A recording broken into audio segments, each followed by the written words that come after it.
Welcome to another deep dive. This time, into probably the most famous painting in the world, the Mona Lisa. I bet you think you know it, right? Oh, I'm sure everyone's seen it at least 100 times, different versions. Exactly. But we're going deeper. Like, beyond just that smile, we'll uncover things you probably haven't thought about before. Sounds intriguing. Oh, it is. And don't worry, we've done our homework. The Wikipedia article on this thing is huge GE. So much detail. That's our main source then. Makes sense. It's got to be the most comprehensive out there. Yeah, and it's amazing how they call Mona Lisa the most parodied work of art ever. No kidding. I mean, why is that the one everyone spoofs, right? Out of all the paintings? That's what's so fascinating. It's more than just like a pretty picture. There's got to be something else. Absolutely. Da Vinci was a genius. Yeah. Way ahead of his time. When you look at Mona Lisa, you're seeing a revolution in art, literally. Oh, totally. Like that hazy effect around her face. Exactly. Sfumato, it's called. Super innovative back then. It makes her look kind of mysterious, right? Almost like her expression's changing as you watch. Yeah. You can't quite tell what she's thinking. Exactly. That's the brilliance of it. It keeps people guessing, debating. And that was a huge GE shift from the stiff portraits they used to do. No kidding. And that pose turned slightly towards us, that three-quarter view. Genius again. Before that, it was all straight on, super formal. This way, it feels like she's engaging with us, almost starting a conversation. Right, like she's inviting us in. Precisely. And we can't forget the landscape.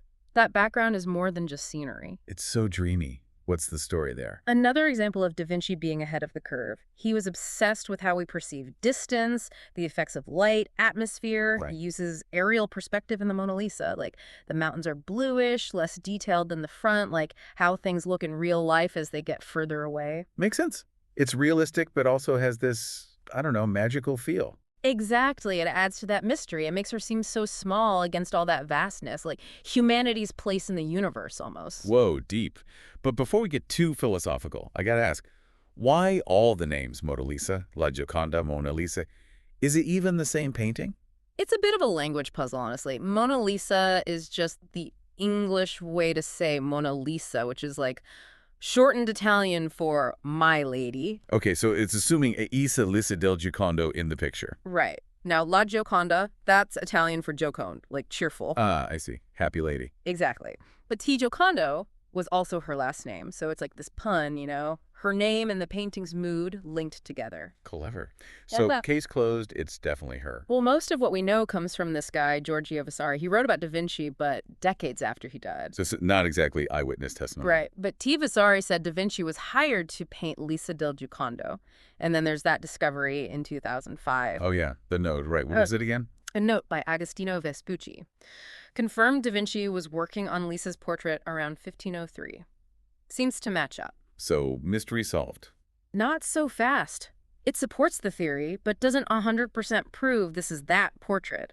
Art history is like a puzzle with missing pieces sometimes. And of course, there's always the other theories, like some say it's Isabella d'Este or even Da Vinci himself. Right, and each theory has its reasons, comparisons to other works and all that. No definitive proof, which keeps the debate going.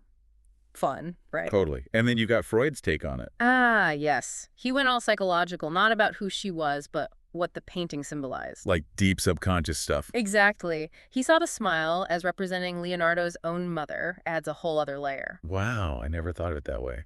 Speaking of layers, let's talk about that landscape. Ah, yes. There's some new research that suggests it might be a real place. No way. Tell me more. Some folks think the bridge is the Romito di Laterina Bridge near Arezzo, Italy. Others point to Lake Como. Wait, so they actually think they found the spot? It's still debated, of course. Others say it looks like Chinese landscapes or other Italian regions. That's what's so cool. There's no one answer. Keeps it interesting for sure. Okay, zooming in now, what about those details? No eyebrows, those folded arms, the direct stare.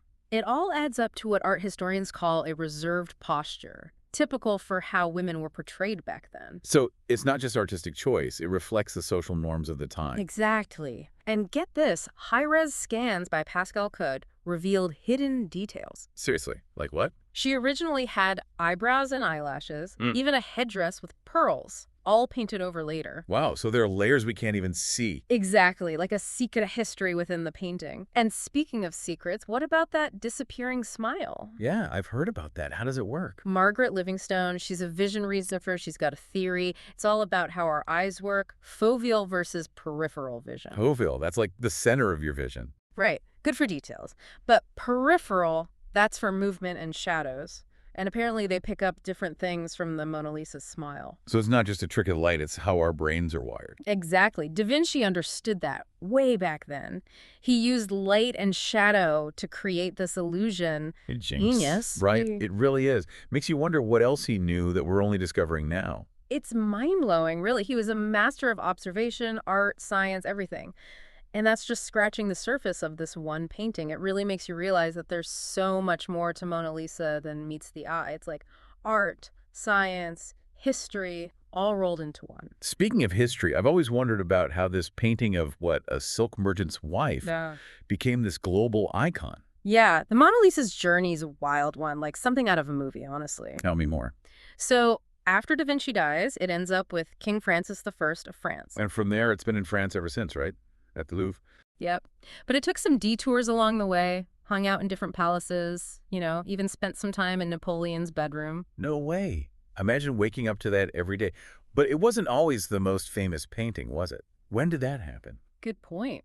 It was known, sure, but the real fame boom. That was the 19th century, during the Romantic era. All about emotions, mystery, and Mona Lisa fit right in. Ah, so she was like the poster child for Romanticism. Kinda, yeah. But then, bam, early 20th century, she gets stolen from the Louvre. Oh, yeah, the big heist. That was huge EE news back then. Absolutely. Front page everywhere. People were obsessed with finding her. Took over 2 years to get her back. Do we know why someone would steal it? Lots of theories. Some say to return it to Italy. Others say just for money. Who knows? Wild. And then there's the vandalism attempts. Yeah, sadly. Acid, a rock, even a tea mug.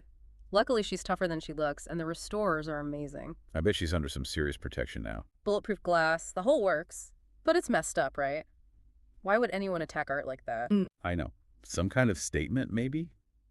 Or just wanting attention, even bad attention. Probably a mix of things. It's like she's become this symbol bigger than just the painting itself. Yeah, everyone has their own idea of what she represents. Makes sense it stirs up strong feelings. Totally.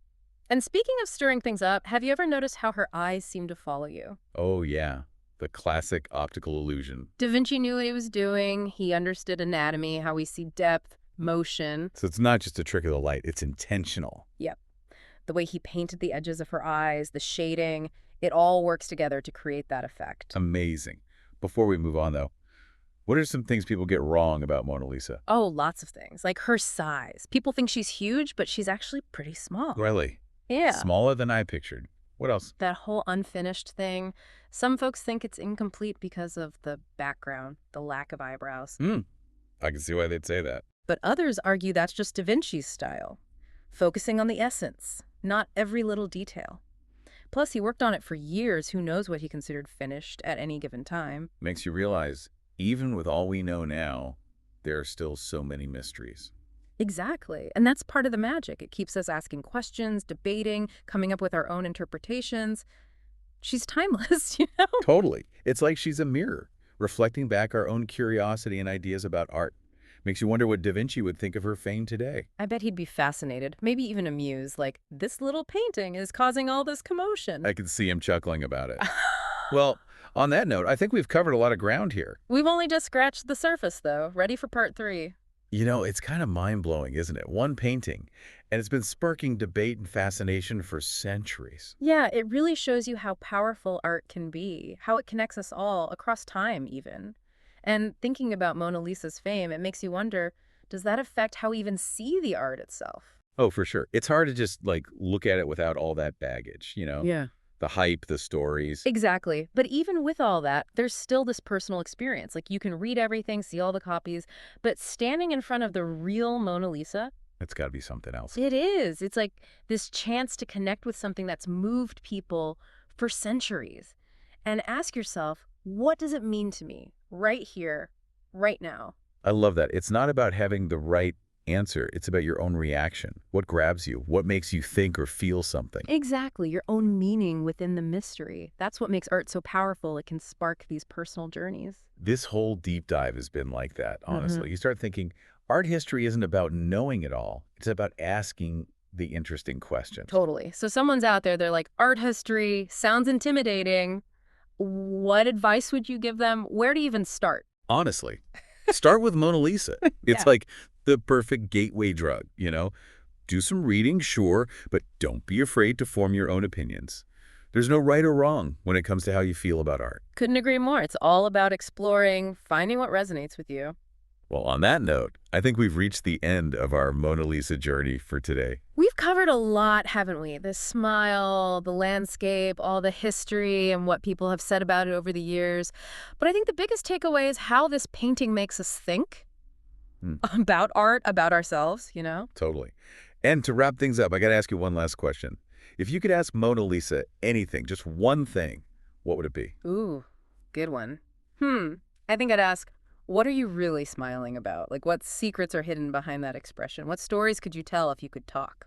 Ah, that's the question, isn't it? Maybe we'll never know for sure, but that's part of what makes art so captivating. It keeps us wondering, searching for meaning. Thanks to everyone for joining us on this deep dive. Hope you learned something new, or at least got a fresh perspective on the most famous lady in the world, the Mona Lisa.